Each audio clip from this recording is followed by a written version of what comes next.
So listen, I think deleting a video should be a crime, right? Sort of like tampering with evidence. I feel like all of that should be in the same vein. You shouldn't be allowed to delete a video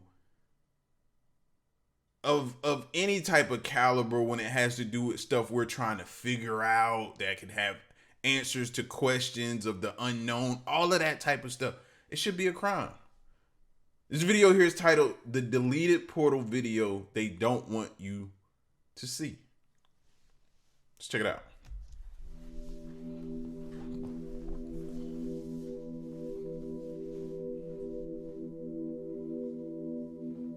I have an online tone generator set to 528, which is developed by Thomas P. Sinelski. Thank you, Thomas. I notice here it can be used for science experiments. I would say so. Go ahead and play that. So, pure 528 tone there. I'm going to stop it before anything happens. Up here, I also have another tone generator set to 525, and I'm about to show you what will happen with that. Things happen much quicker when you're using pure tones rather than the other stuff I was using on YouTube, which had like sounds mixed in with it. There we go. 528.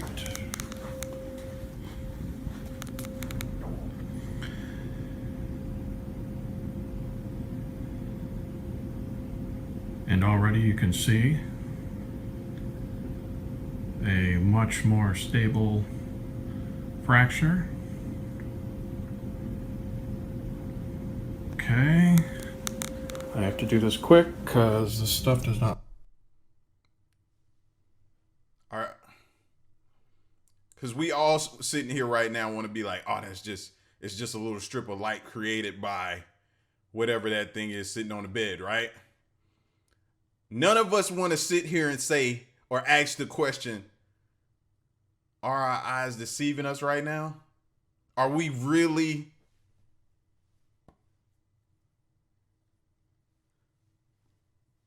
seeing what we think we just saw? Ain't no way. Ain't no way, bruh. Ain't no way. That last 525, you can see there's a whole range of tones here, but 525, you're going to probably hear the fluctuation there.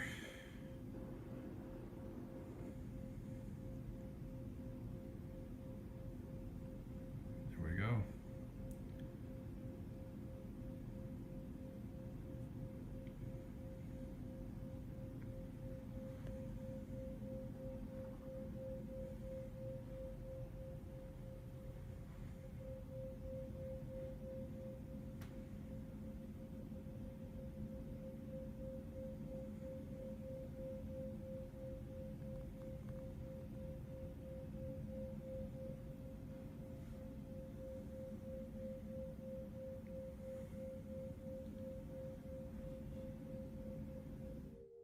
In the age of the internet,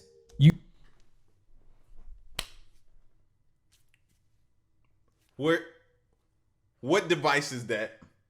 Where is that located? And what did we just see? How is that possible?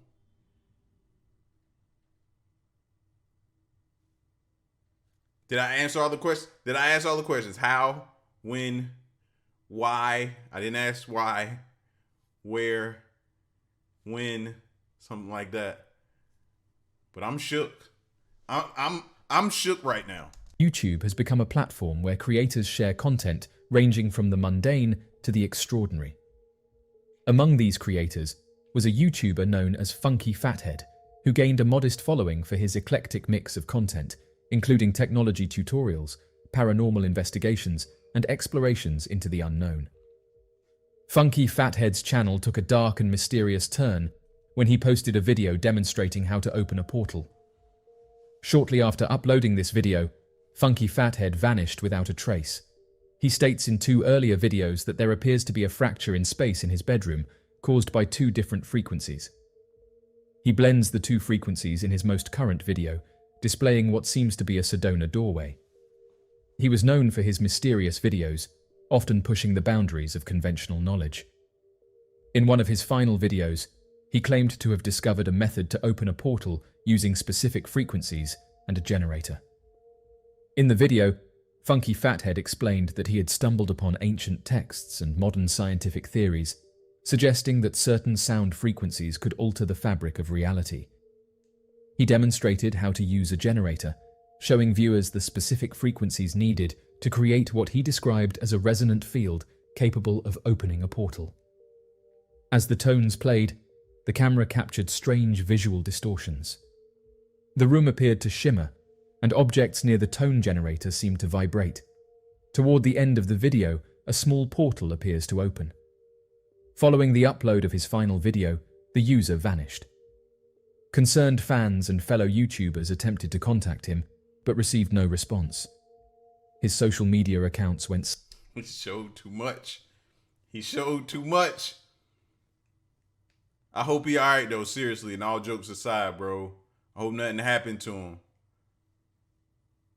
But this is why. You wonder why people don't come out with a lot of stuff that we have questions and they don't come out with answers? Because they have fear of going missing. Silent, and repeated efforts to locate him through official channels yielded no results. News organizations reportedly tried to get in touch with him, but were unable. Researchers studying the paranormal have suggested that he might have been singled out and instructed to cease publishing because of the mysterious portal that he purportedly established in his video. One commenter noted that even if the videos were fake, they still got people interested in the topic, which might have been the reason for his disappearance. Strangely enough, many people have vanished over the years after being open and discussing these subjects.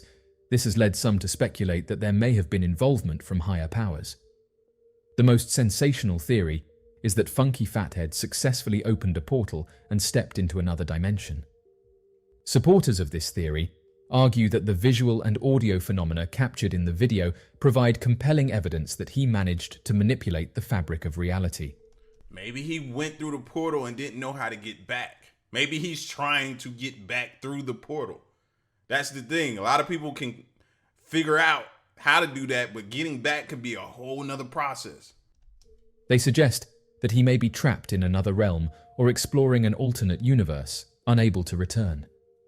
Skeptics propose that the video was a cleverly crafted hoax, using digital effects to create the illusion of a portal. They argue that Funky Fathead may have staged his disappearance to generate buzz and intrigue, capitalizing on the viral potential of his video. According to this theory, he could be living under a new identity or planning a dramatic return to the public eye. The disappearance of Funky Fathead, following his mysterious video on opening a portal using a computerized tone generator, remains one of the most strangest stories in the digital age. Whether viewed as a genuine experiment gone awry, a masterful hoax, or a manifestation of personal struggles, the case of Funky Fathead captivates the imagination and challenges our understanding of reality. Did ancient civilizations use sound and frequency to achieve what they did? Ancient societies used advanced acoustic techniques to construct places that were not only visually attractive, but also resonant and reverberant, as seen in the pyramids of Egypt and the Greek temples. It is an engineering miracle that no one can quite figure out how the Great Pyramids were built. However, some academics think that the Egyptians achieved this accomplishment by using vibration and frequency. It's possible that they vibrated the stone with sound waves to facilitate movement. It's possible that they employed sound waves to both sculpt and lift the stone into position. All things in the cosmos have a unique vibration or frequency, according to the ancient Egyptians, and everything is connected. In addition, they thought that these frequencies might be utilized for communication, healing, and perhaps physical world manipulation. They thought they could harness the power of the universe by comprehending its vibrations. The sound chambers are one of the Great Pyramid's most fascinating elements. These chambers have special acoustic qualities and are situated far within the pyramids. These chambers... I'm interested in the healing aspect. I keep saying, bro, there could be answers to like eternal life here. It could be. We gotta figure it out. have a distinctive echo that is produced when sound is made inside of them. According to some experts, the Egyptians might have performed ritualistic acts like singing or chanting in these chambers. There are significant parallels between the Egyptian knowledge of frequency and vibration and many contemporary applications. The foundation of both is the idea that everything in the cosmos vibrates at a particular frequency. Both think that these holy frequencies can be utilized to communicate, heal, and even control the material world. Both hold that we can harness the power of the universe by comprehending its vibrations. The idea that frequency and vibration could have been used in ancient construction is rooted in the principles of physics and acoustics. Modern science has demonstrated that sound waves can exert force and manipulate objects under certain conditions. Acoustic levitation involves the use of high-frequency sound waves to create standing waves that can lift and suspend objects in the air. This phenomenon occurs when sound waves create regions of high and low pressure, effectively counteracting gravity. While modern acoustic levitation typically involves small objects, some researchers speculate that ancient cultures might have developed techniques to scale up this process for larger stones. Resonance is another principle that could have been harnessed by ancient builders. When an object vibrates at its natural frequency, it can achieve resonance, leading to amplified vibrations. These amplified vibrations could potentially be used to weaken the structural integrity of stone, making it easier to cut or shape. Ancient tools and instruments, such as tuning forks or specially designed resonant chambers, might have been employed to achieve this effect. Cymatics is the study of visible sound and vibration patterns. When a surface is exposed to sound waves, it can produce intricate patterns and shapes. Ancient cultures might have used cymatic principles to design tools or techniques that harnessed the power of sound to influence materials. This knowledge could have been applied to move or shape stones in construction. The theory that ancient cultures used frequency and vibration in construction has broader implications for our understanding of ancient technologies and knowledge systems. That's the first time I've heard that theory. And it actually does make sense. It also is something, I don't know, they've never really talked about looking into or researching. So maybe this could be the answer. It challenges conventional views of ancient engineering and suggests that these cultures might have had access to sophisticated techniques that have been lost or forgotten over time.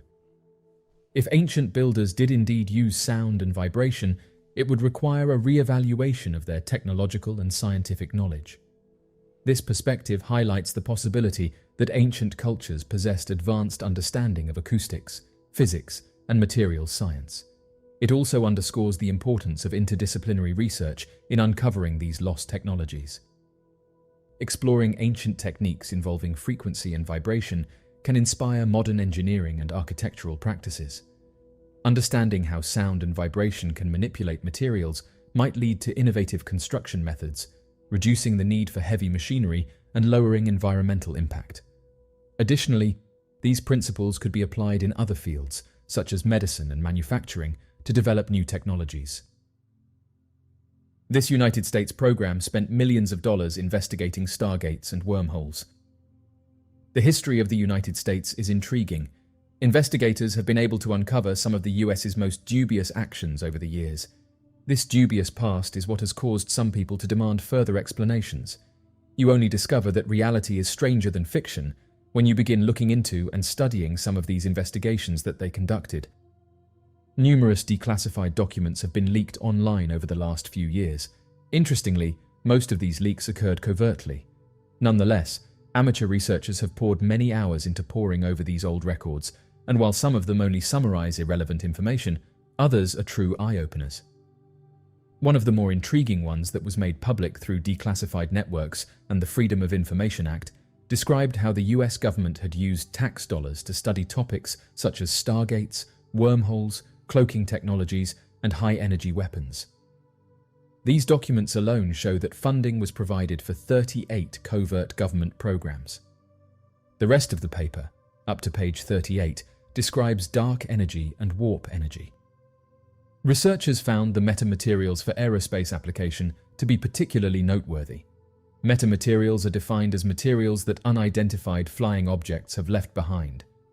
According to a different expert, the US government has been studying these subjects for some time and is making progress towards interplanetary travel. The fact that the government will gladly spend taxpayers' money on these discoveries but then withholds the information from the public, a practice that many believe is unfair given that the public funds these initiatives, is one of the things that irritates people about these discoveries. Furthermore, as several amateur researchers have noted, these are only the initiatives that we are aware of. There are probably hundreds more out there that we are unaware of and will never get published. It is to be expected that numerous documents such as this are available online, the problem being that finding them can be a challenge.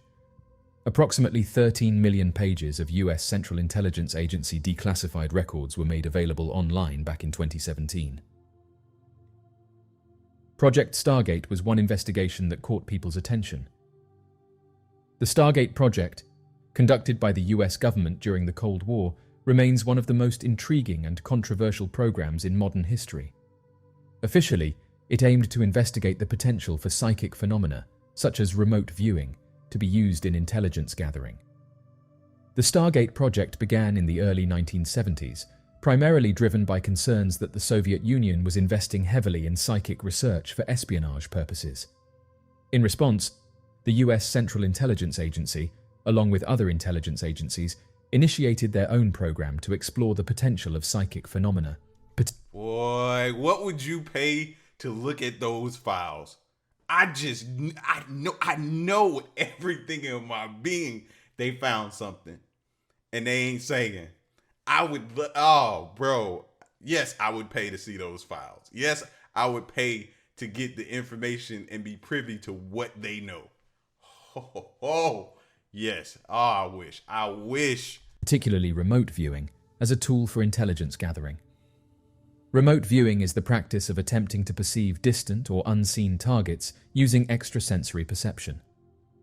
Proponents of the practice believe that individuals can acquire information about a person, place, or object without the use of traditional senses. The CIA contracted the Stanford Research Institute in California to conduct experiments and develop methodologies for remote viewing. The Stargate project employed various methodologies to test and refine the practice of remote viewing. The experiments typically involved a viewer who would attempt to describe a hidden target, which could be a location, object, or even a person, based on minimal or no information. Two of the most famous remote viewers associated with the Stargate project were Pat Price and Ingo Swann. Price, a former police officer, and Swann, an artist and psychic, claimed to have exceptional remote viewing abilities. Their sessions reportedly produced highly accurate descriptions of secret military installations and other targets, garnering significant attention from the intelligence community. For instance, in one experiment, Price was asked to describe a Soviet site based on its coordinates. He provided detailed descriptions of the layout and activities within the site, which were later corroborated by satellite imagery. Similarly, Swann's remote viewing sessions included detailed sketches and descriptions that aligned with known details of the target locations. The experiments were conducted under controlled laboratory conditions to ensure the validity of the results. Now this is getting a little bit scary, because if we're looking at this, we know our enemies are looking at this. So it's like a race to see who got there first and who has this capability and people with these capabilities. Like, now you got me thinking, okay, were we successful or were our enemies successful? I hope we were successful. Double-blind protocols were used, where neither the remote viewer nor the experimenters knew the target in advance. These measures were intended to eliminate bias and chance as explanations for the remote viewer's successes. As mentioned, the United States swiftly funded and launched Project Stargate out of concern that the Soviet Union had discovered a new kind of spiritual technology. The program's specific goals included studying the phenomenon of remote viewing and employing psychic soldiers to gather data from various locations on Earth without physically being there. In 1972, the Stanford Research Institute, based in Menlo Park, California, started conducting research on remote seeing. Before someone could be admitted into the study, the principal researchers, Harold Puthoff and Russell Targ, stipulated that their estimates had to be accurate to a minimum of 65%. They also claimed that many of the participants fared better than this threshold, albeit not all of them were perfect. Rosemary Smith, a psychic involved in the operation, was able to identify a lost Soviet spy plane in 1976, shortly after it started. Over time, the crew also received claims of returned high-value targets. Due to claims that the research group's findings were accurate because of independent detective work done outside of its purview, the CIA administration cancelled Project Stargate in 1995 due to advancements in satellite and surveillance technology. The CIA believed the project was a publicity stunt. In spite of this, many people think that the project continued and that this technique is still in use today. Though such subjects may seem utopian, we have evidence of their existence, and the government agency was sufficiently convinced of them to commit hundreds of millions of dollars to the programs. We will never be able to know the result of these trials or what would happen to the individuals who took part. One of the problems people have is trust. For decades, the public has been questioning government officials about these initiatives, and each time they have been questioned, they have denied that they ever occurred. However, it has now come to light that these kinds of projects have been under investigation all along. This is the primary cause of the public's lack of trust in politicians when they discuss these kinds of subjects. A few have even expressed doubts that most of these studies actually came to an end, stating that it is more likely that they were simply renamed under a different project and are probably still being explored today. The International Space Station serves as a unique platform for scientific research, international collaboration, and the study of Earth from orbit. Among their tasks is the documentation of Earth's surface, celestial phenomena, and the space environment using various imaging equipment. One such instance occurred when an astronaut aboard the International Space Station captured a photograph of Earth against the backdrop of space. This image shows Thomas Pesquet, a European Space Agency flight engineer who was on Expedition 65, standing in the International Space Station cupola. Known as the window to the world, the view offers an amazing 360-degree perspective of space. At the time of the photo's capture, the space station, situated 263 miles above the Atlantic Ocean, was exactly halfway between South America and Africa. Astronauts such as Pesquet can marvel at Earth's features from this specific module, which acts as an essential observation point. A witness reported seeing a large circular object in the background that appeared to be suspended in Earth's atmosphere. Witnesses to the scene were drawn in by this object that appeared to be hovering above our globe. This unexpected sighting sparked curiosity and speculation among researchers and enthusiasts alike, prompting inquiries into the nature and origin of the mysterious object. Several hypotheses have been proposed to explain the presence of the circular anomaly in the astronaut's photograph. The only thing that keeps ringing in my head is like ring of death, something like that. Like it's the ring of death or an unidentified that's trying to disguise itself, and that's the light or something coming through. I don't know. One possibility is that the image suggests that the object's appearance and size do not match known astronomical bodies visible from Earth's orbit, casting doubt on natural explanations that have been put forward. So how can we say that? How can we make that statement? Well, we have a list to go by of unidentifieds that we've come across to be able to categorize them, to be able to make that statement? That says a lot, though, at the same time. The object, seemingly suspended in the darkness, immediately drew attention and speculation among researchers, space enthusiasts, and the public. Its appearance, size, and apparent lack of identifiable features sparked curiosity and debate about its nature and origin. One idea is that the circular object could be a human-made satellite, spacecraft, or debris in Earth's orbit. Given the proliferation of satellites and space debris, it is conceivable that the object captured in the photograph is a man-made artifact, perhaps part of a defunct satellite or remnant from a previous space mission. However, without additional information or context, confirming the identity of the object remains challenging. The discovery of the large, unknown circular object in flight engineer Thomas Pesquet's photograph raises broader questions about the nature of anomalies and unidentified phenomena encountered in space. It underscores the challenges and complexities of observing and interpreting data collected from the unique perspective of the International Space Station, and highlights the importance of rigorous scientific investigation and critical analysis in assessing such phenomena. Speculation about the nature of the object ran rampant, with some suggesting that it could have been an ancient artifact left by an advanced extraterrestrial civilization, offering a gateway to distant stars, or perhaps a remnant of a highly advanced technology that surpasses our current understanding of space travel and exploration. These questions fueled intense debate within scientific circles and sparked renewed interest in the search for extraterrestrial intelligence and the potential for interstellar communication and travel. Interestingly enough, over the years, amateur researchers interested in the unknown have noticed the occasional appearance of unidentified flying objects captured by the live cameras aboard the International Space Station.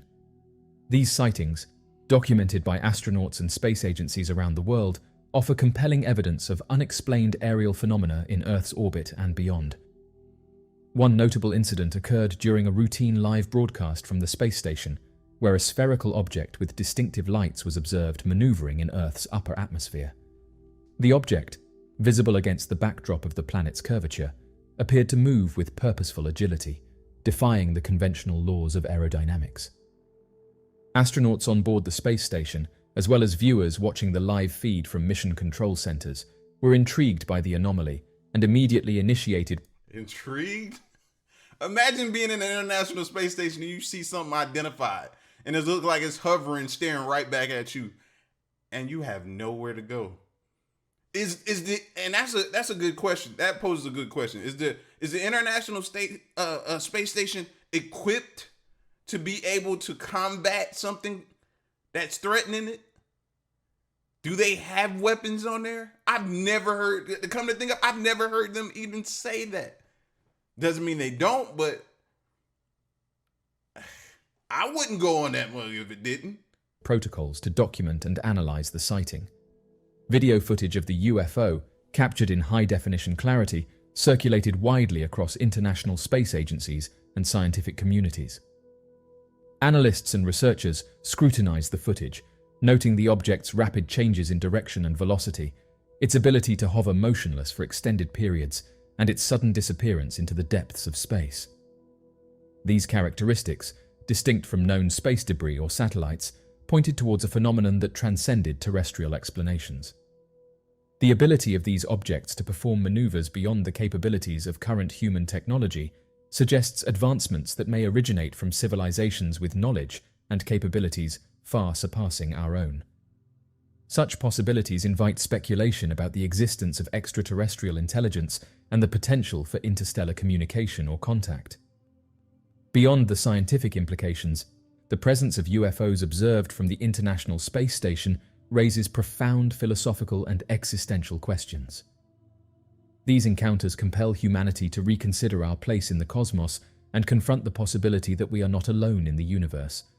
They prompt us to contemplate the vastness of space, the diversity of life forms that may exist beyond Earth, and the ethical and societal implications of interstellar encounters. Unidentified flying objects are one subject that has captured the public's attention. Astronauts themselves have offered some fascinating anecdotes on this subject. Edgar Mitchell is one of these people who sticks out. As the sixth person to set foot on the moon, Mitchell was instrumental in guiding the Apollo 14 lunar module, the first Apollo mission devoted to carrying out scientific research on the moon. Mitchell and his team spent an incredible 9 hours on this expedition researching the Fra Mauro Highlands area of the moon. In addition to being well known for his incredible astronautic experience, Mitchell has drawn a lot of attention from the space community for his controversial beliefs about extraterrestrial life and UFOs. Mitchell's perspective has certainly been impacted by his experiences growing up during the space race and his later career as an astronaut, which has led him to explore the topics of UFOs and the possibility of extraterrestrial life.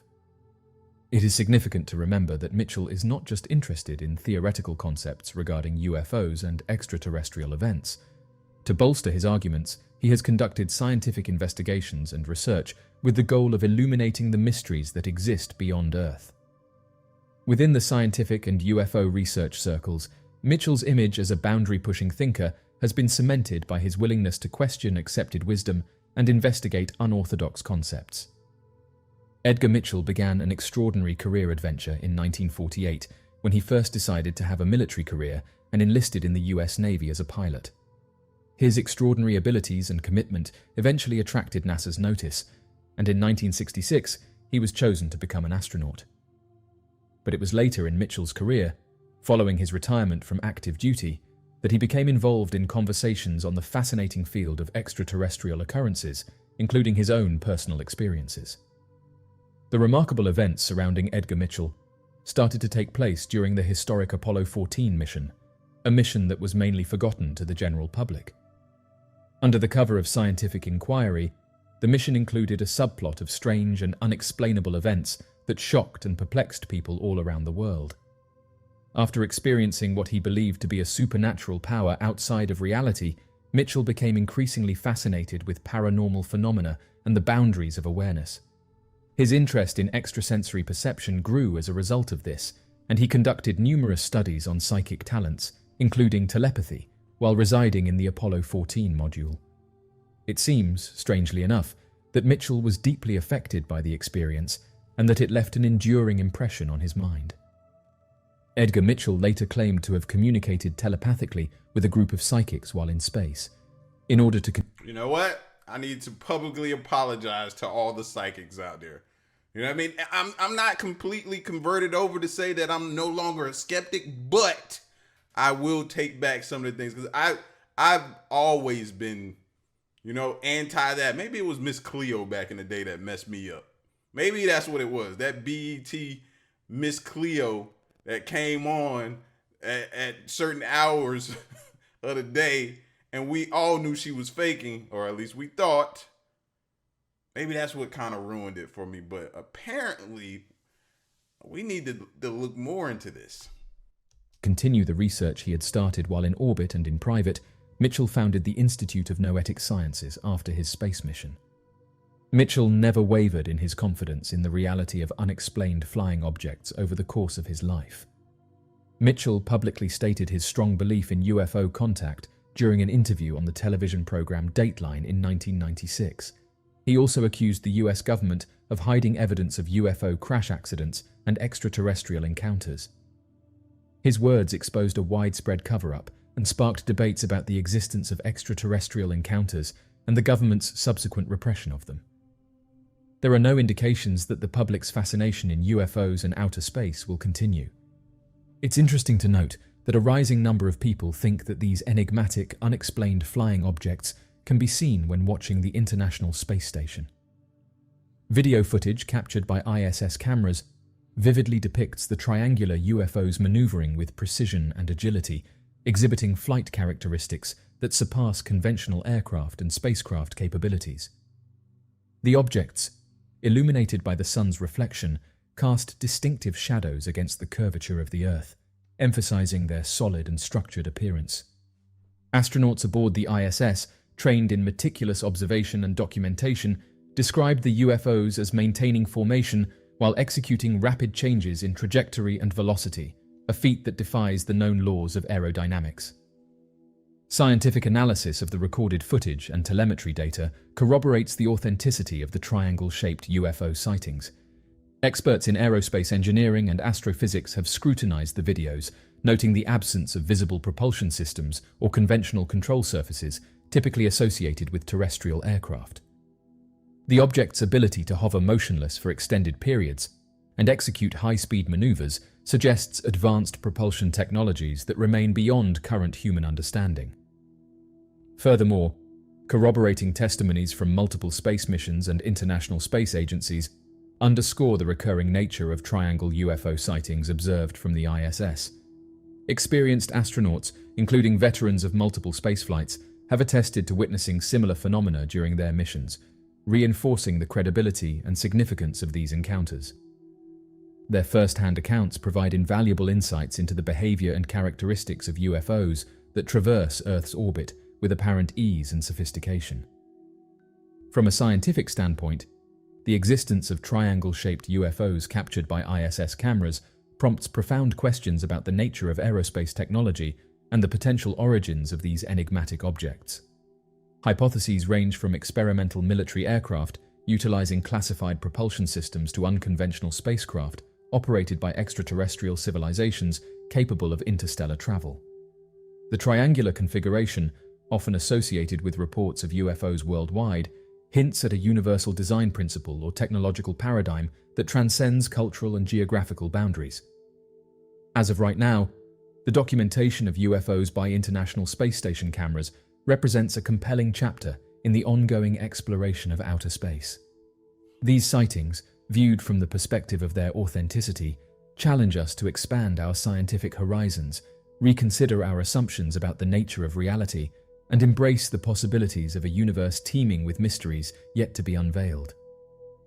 As we continue to explore the cosmos and search for signs of extraterrestrial life, these encounters remind us of the boundless potential for discovery and the enduring quest to understand our place in the grand tapestry of existence.